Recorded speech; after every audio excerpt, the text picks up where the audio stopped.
So your D terms, these are all any mode of transport, and the seller is responsible for the transport arrangements and their related charges to the end destination. So just the the differences between them, they're very few. DAP is delivered to door only.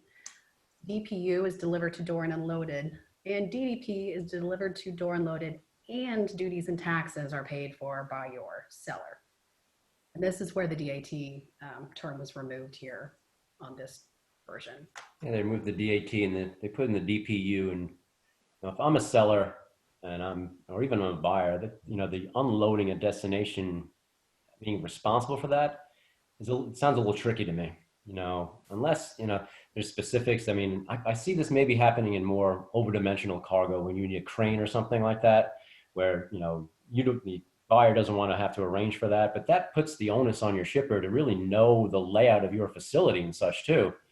Can you bring in the necessary crane into your facility with different height requirements and specifications and weight specifications? So I'd be a little concerned about using that DPU and expecting your seller to figure out the unloading. I mean, you talk about it and work it out. It can happen, but I'd just be a little bit concerned about it. And then on the other end of things too, as a seller, I would not sell on DDP terms because once again, dealing with that foreign country's customs clearance process, could get sticky. Okay, so let's talk about that DPU versus DAP real quick. I've got a question here, and it says that we shipped to South Korea using DAP Incoterms, and we recently came across a problem where warehouse charges came into the question. Would DPU be a better option to solve us of any warehouse changes that might incur and pass that on to my buyer? I'd like to know which warehouse we're talking here. Is it your actual, I guess it's the actual buyer's warehouse. And that's what it would appear to. Okay. Well, if you're selling on a DAP term, then any charges at the warehouse, really, you're responsible to just get it there. They're responsible to get it unloaded. Actually, it says right there, it's negotiable. So it's between the buyer or the seller, opposed to DPU, where it's up to the seller to get it unloaded. So if you have some costs for warehousing, on a DAP term, that's just something you want to address and see if you can figure out, who's got to pay for it. I would not want to pay for somebody else's warehouseman. I don't know the going rate over there, and I wouldn't want to be involved in it at the end of the day. But that's obviously my opinion. So let's talk about the risk with DDP. We've got several questions that came in, so I'm going to list them all out and then we can talk about them. Under DDP, who is the importer of record? If the seller uses the wrong HGS code, who is liable? Who is responsible for import clearance charges with D terms? And do DDP terms include current tariffs? So this is several different people's questions, so I think you guys can answer this. Yeah, why don't you start from the top again? Yeah. And we'll answer them one by one. Okay, under DDP, who is the importer of record? And if the seller uses the wrong HGS code, who's liable? Seller and the seller. On a DDP term, if it's an import into the States, your seller is the importer of record. They should have filled out a power of attorney to the customs broker here in the States, and they are responsible to pay the duty and be the importer of record, duties and tax. So if they mess up the tariff, it's up to them. That they have to pay the duty that they've chosen based on that HTS. So there's a risk right there. Now if they've chosen the wrong tariff, and it's now inevitably, if you're buying from them, the duty is incorporated in the cost of the product as well. So if they've messed the tariff classification up and it should have been a 2% duty rate, but they think it's a 5%, so you're actually paying an extra 3% in there. And would that be the same on an export out of the United States with DDP terms as well? For the most part. Yeah. There are some countries that don't allow for DDP. Mm-hmm. Mexico being one, Brazil being another, I believe. Yeah. But yes, you as the seller would still be responsible for being the importer of record and paying your duties and taxes. And that's on the selling side, like Patrick just said, you need to make sure you're covering your cost. And if you assumed that it was a 3% and you get it delivered and cleared through customs and come back and find your duty rate was 12%, well, you're out. Do does DDP terms, do they include current tariffs? I think what that's meaning, say like the additional tariffs, maybe the section 301 or 232. Well, yeah, it is what it is. The product isn't, no matter who the importer of record is, the product should be classified properly, which is the most important thing as an importer to get right, to be honest. So yes, if it's eligible for Section 301 or Section 232 tariff, in addition to the standard HTS, tariff within chapters 1 and 97, then yeah, that's it's definitely still applicable. Can you guys maybe touch on some of the risk involved with DDP, much like the X-Works sort of risk involved? Sure. Yeah. I mean, we see a lot is this. They bought a DDP. It gets to say O'Hare Airport, and you call up the forwarder who your shipper told you to contact, and it says, "Well, we didn't get the power of attorney from them. You mind signing for us here?" Because it's again, a lot of the sellers won't know, okay, I need to get a power of attorney for it to be cleared. You don't need that in a lot of other countries. So they could be selling to, another country such as India, where on a DDP term, and they never had to fill out any power of attorney form. It's kind of unique for the States, I believe, in some aspect. But so that's a big thing we see with DDP, where now it's here, it's 2,000 kilos. Nobody's got the authorization to file the customs clearance. And guess what? The airlines give us 24 hours free. So we got some issues. Obviously, on a DDP term, all that should go back to the seller, but you want the product, don't you? So that's one area where we want our buyers to avoid DDP, because the sellers just don't know the rules and regulations here, as you do as an importer, or you would if you reached out to a broker to get that information. And as a seller, why should I avoid DDP? Well, I think, again, just the same reasons why, with the tariff situation and the clearance situation, if you're confident with your forwarder and their agent abroad that they have, everything buttoned down and everything, the process is mapped out, then okay, it's definitely possible. There's not, I won't say DP can't be used, but there's just a lot more risk. You are on the hook to get all the way to the door.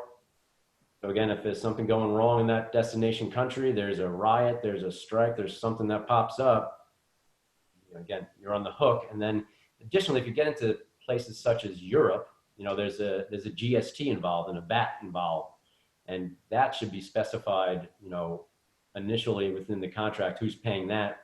And I've seen it both ways, where the importer, who's in the United States gets registered over there and is able to claim back the VAT. I think that's a pretty laborious challenge and process, but it can be done. I have some clients that do it. But it's a lot easier for the company in the destination country to claim that VAT back. And at the end of the day, there's no way you can kind of incorporate that into your product and it'll be a viable product to be sold at the destination country, because the VAT and the GST can be up to 20% in some cases. So we actually have several questions about the GST and VAT, since there's no actual Incoterm that specifies that. How do you suggest we go about maybe excluding VAT on an Incoterm? For example, I have a question here that says, can you have DDP excluding VAT? Most definitely.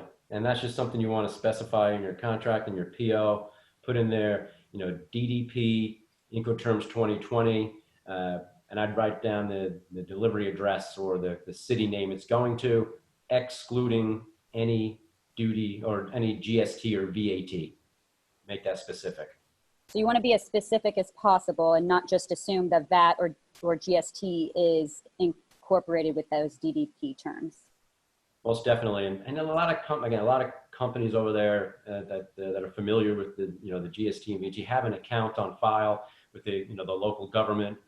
They claim back that VAT and GST once they sell the product on. They set it up in a couple of different ways. It's quarterly, it's yearly. It's up to their discretion on how many times they want to claim it back. Okay, with the term DAP, delivering to a foreign consignee, is it necessary to provide company name, city, and country, or is city, country sufficient?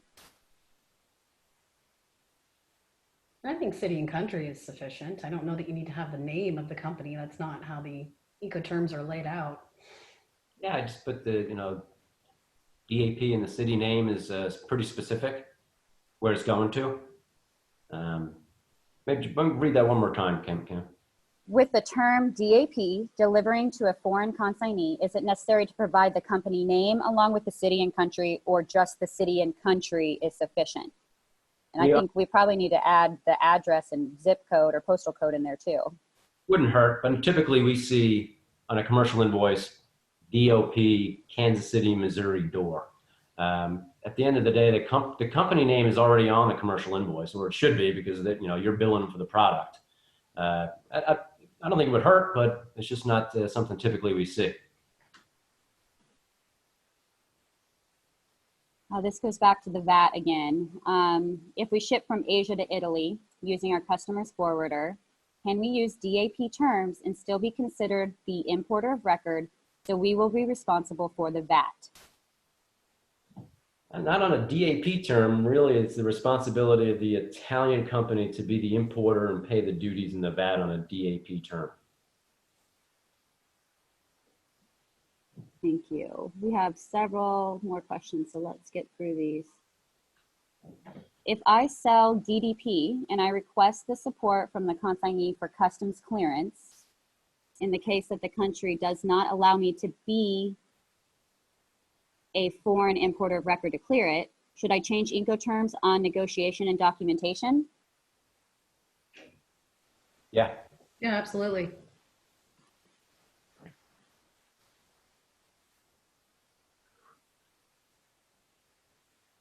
If they're going to be the importer, but you're still paying the duty, it's still DDP at the end of the day. If you have that agreement where they're the importer, that's great. Let them take care of that. I would, obviously work closely with them to make sure that product's classified properly. What that percentage is going to be. And I would say get familiar also with, their broker that they're using at the destination country. Have some kind of dialogue with them just to make sure that you're all on the same page. Okay. Under the terms DAP, can we use DAP US or Canadian port of entry? No, I wouldn't recommend that, because it's a delivered term. So it should show a door. Mm-hmm.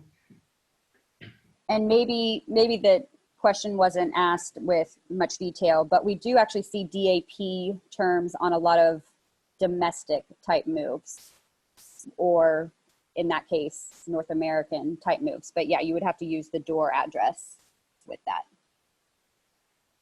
Can you clarify who's responsible for demurrage and detention under DAP? That's a tough one, I think. It's It's a tough one. yeah, I think it's up to, it's going to depend on the circumstance, I think. Is it not being delivered because the forwarder you hired to get it delivered was inept or unable to do so?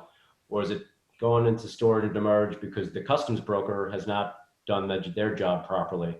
Or there's, there's another reason outside of that, so it's going to have to come down to the specific reason, I'd say, the specific situation.